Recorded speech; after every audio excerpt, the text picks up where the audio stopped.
my beloved Boss Mike Cervera.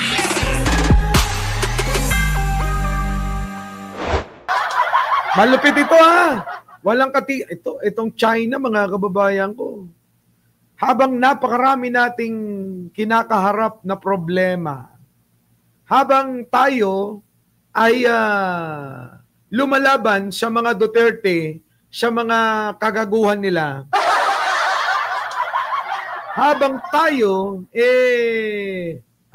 pinagtatanggol si Pangulo at sinusuportahan natin dahil feeling natin siya'y mag-isa na lumalaban na lang, itong China, mga kababayan, abay dinadahan-dahan, chinachani-chani, na hindi natin namamalayan, nasasakop na nila na nasasakop yung pong ating mga teritoryo. Yan ang gustong-gusto ng kampo ng kulto ni Duterte. Tama? Di ba?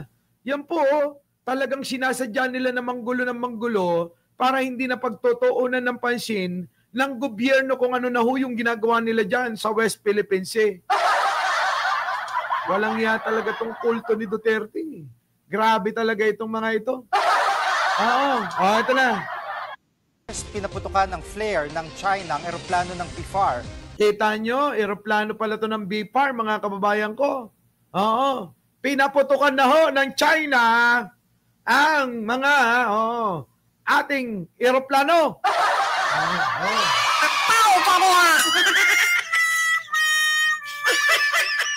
At syempre, yung kulto ni Duterte, masayang-masaya sila dyan. Tuwang-tuwa ang kulto ni Duterte kapag kaganyan ang nangyayari. Tama, mali. Di ba? Sila, tuwang-tuwa sila eh. Mga pro-China yan eh. Tingnan nyo mga kababayan ko, ito yung nangyayari eh. Sino ang dapat sisihin dito? Siyempre si Duterteng hayop na yan eh. Tatlong beses pinaputukan ng flare ng China ang eroplano ng BIFAR habang nasa aerial mission sa West Philippine Sea. Ayon sa Philippine Coast Guard, nangyaring insidente malapit sa Zamora Reef. Nagpatuloy pa rin ang misyon ng PCG at BIFAR sa kabila nito. Namataan nila may... Ay, totoo. Kita nyo, matatapang talaga itong mga ating mga Coast Guard, ano? Matatapang itong ating mga Navy. Kita nyo ho, hindi ho nagpapigil eh. Ganyan ho ang nangyayari ngayon habang ganyan ang nangyayari sa West Philippine Sea, habang tayo busy-busy dito sa panggugulo ng mga Duterte cult eh.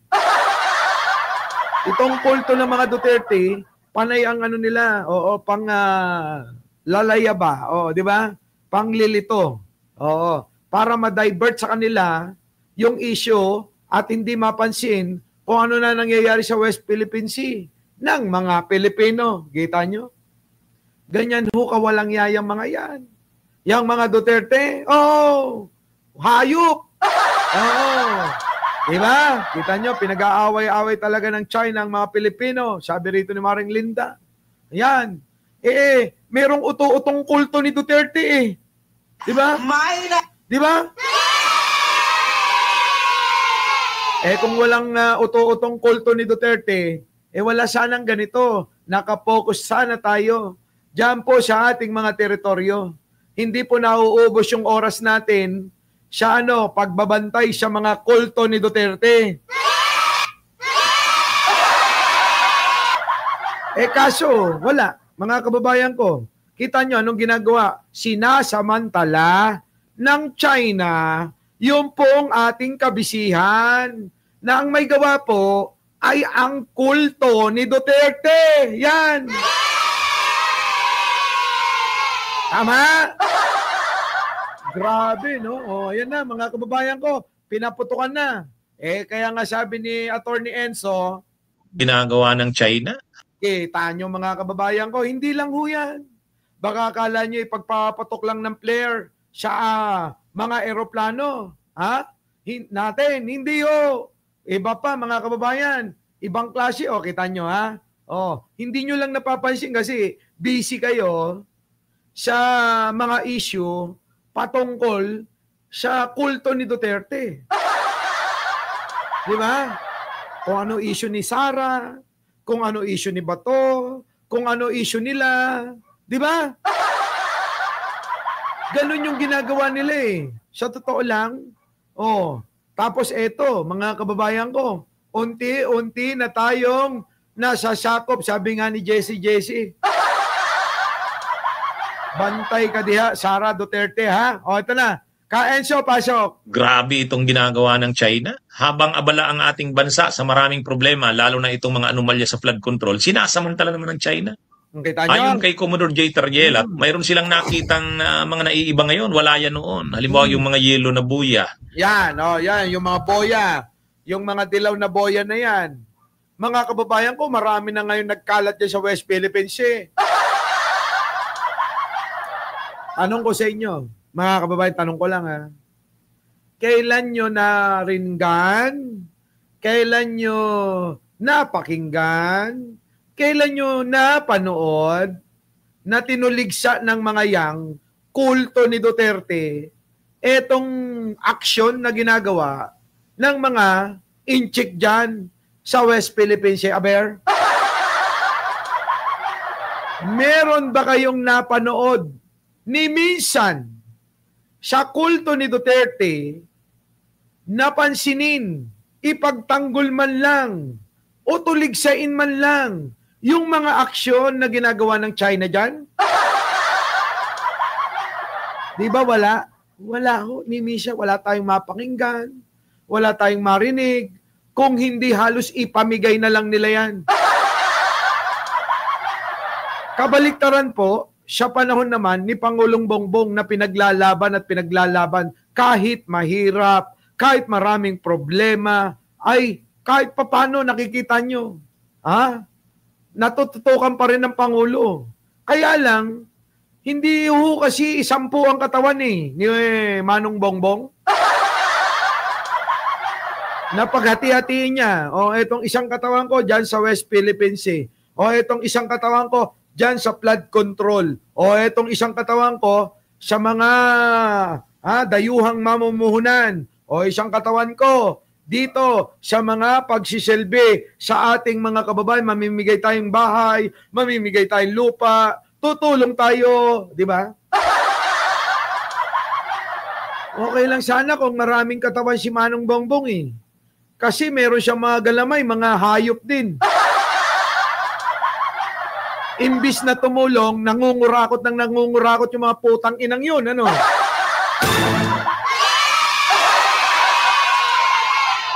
Ang kapal ng mga mukha, palibasa, nasanay sa panunungkulan ni Duterte. Di ba?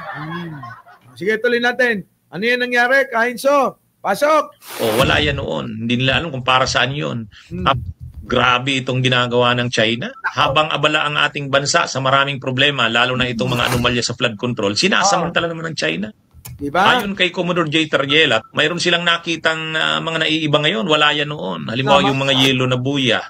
Wala yan noon. Hindi nila alam kung para saan yun. Tapos may mga napicturan sila na mga bakal. Mga bakal na mga structures. Grabe, Parang ang ginagawa ng China, may mga ginagawang structures uli.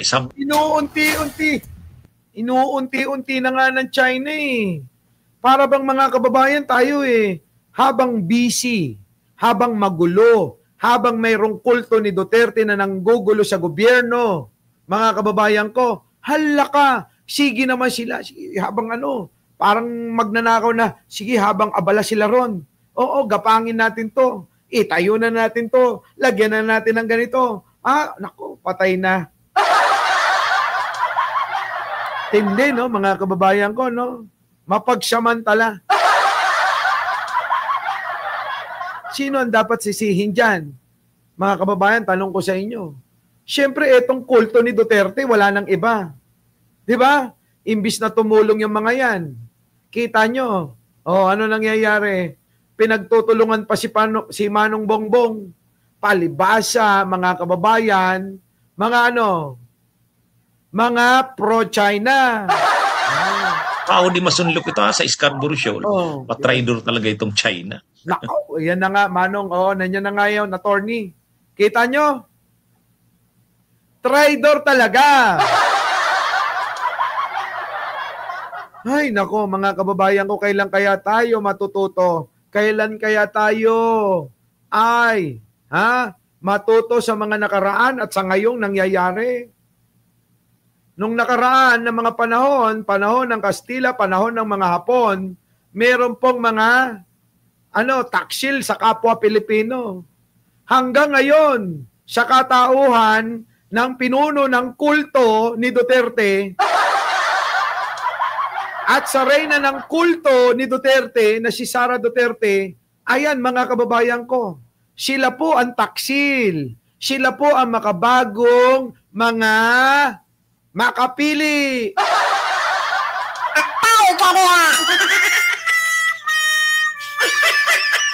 Tama mali, tama mali.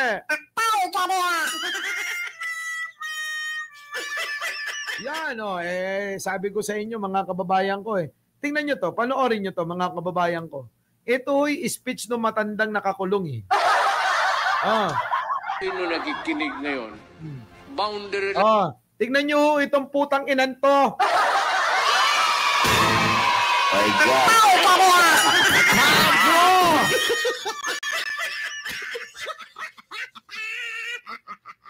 Ito yung pinakawalang yang presidente na nadatnan natin, Ito. Itong putang inan to. Sa totoo lang itong pinakamasamang naging presidente. Itong putang inan to. Yo!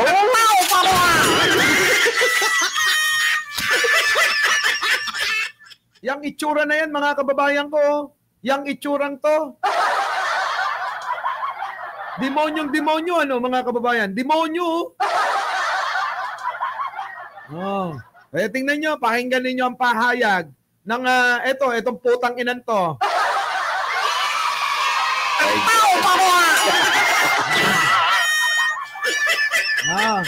Pakinggan nyo, mga kababayan ko. Kayong mga Pilipino nakikinig ngayon, boundary lang, tubig lang naman, hayaan mo yan. Kita nyo? Insist on Philippines, West Philippine Sea. Karami ng dagat natin, di ibigay nila. Sige, iyon. Kita nyo, mga kababayan ko? Kaya sabi ko sa inyo, kung meron mang masisisi rito, ito matandang putang inan to.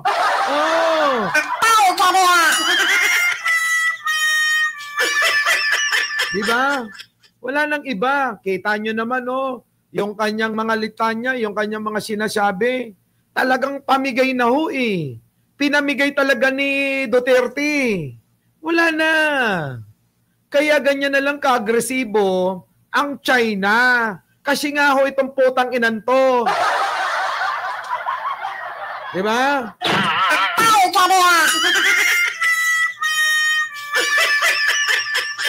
Ito yan yung tinuturing na daw nila. Oo. Tatay nila karton. Diba, Grabe. Nakakarami mo na ba tayo? Huwag kayong mag-alala. Hanggang dito lang naman to Diba? Hanggang dito lang naman to Oo. Pero totoo, mga kababayan ko, putang ina talaga neto.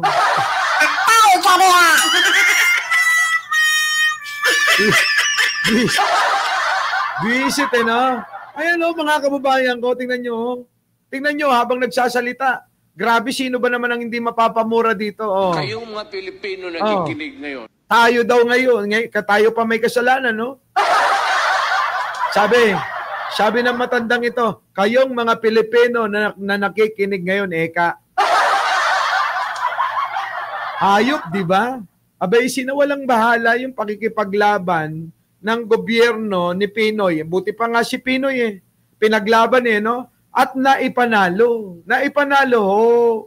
Kaya nga medyo dumistansya sila noon Tapos nung naging presidente itong putang inan to,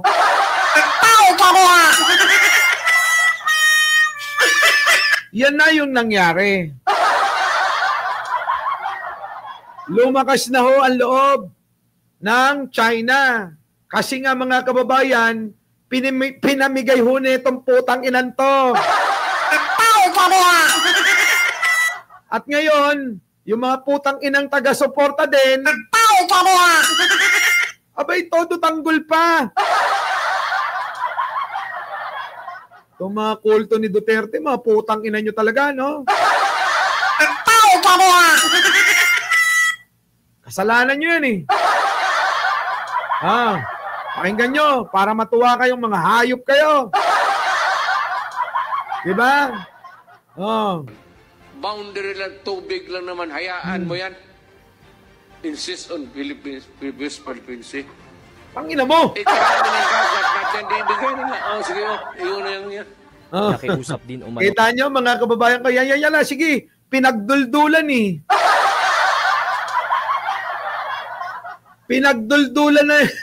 Pinagduldulan na itong matandang putang inan to.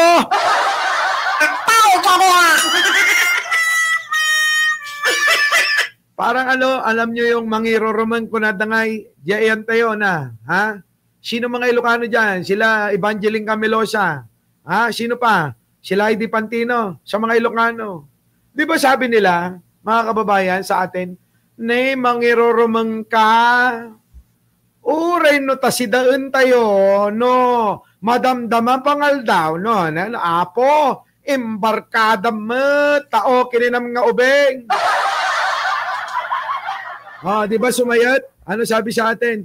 Ne, o kinina, mangiroroman ka, pati jay pangaldawan tayo, ingka embarkada, tao kininam.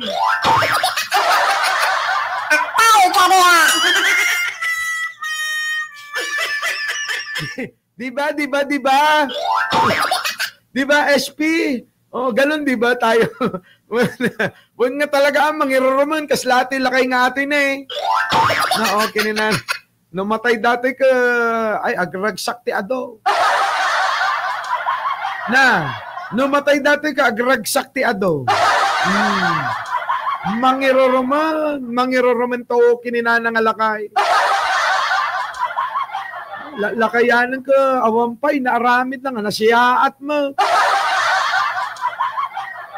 Kininada, amin dagiti, kininada amin Tignan nyo naman, yung kanilang kulto. Kung hindi maiiyot,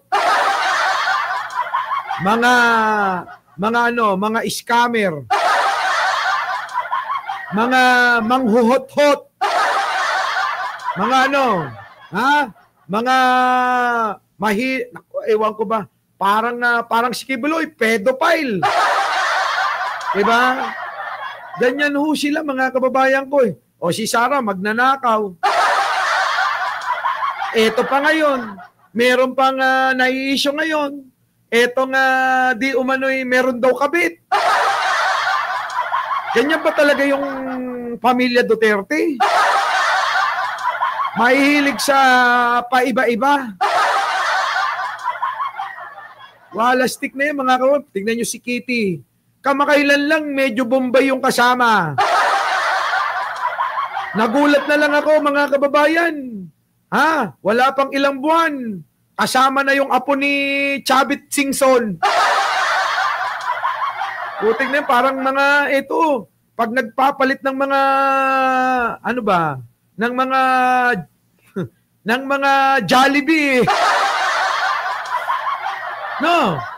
Tingnan nyo, si Kitty, si Sara Duterte, pag nagpapalit ng Jollibee ba? Parang nagpapalit lang ng damit, Bang klase, mga kababayan, Baka naman Francis Leo Duterte talaga si Mangusin. Ewan ko. Utik na yan, mga hayop. Our beloved Boss Mike Cervera.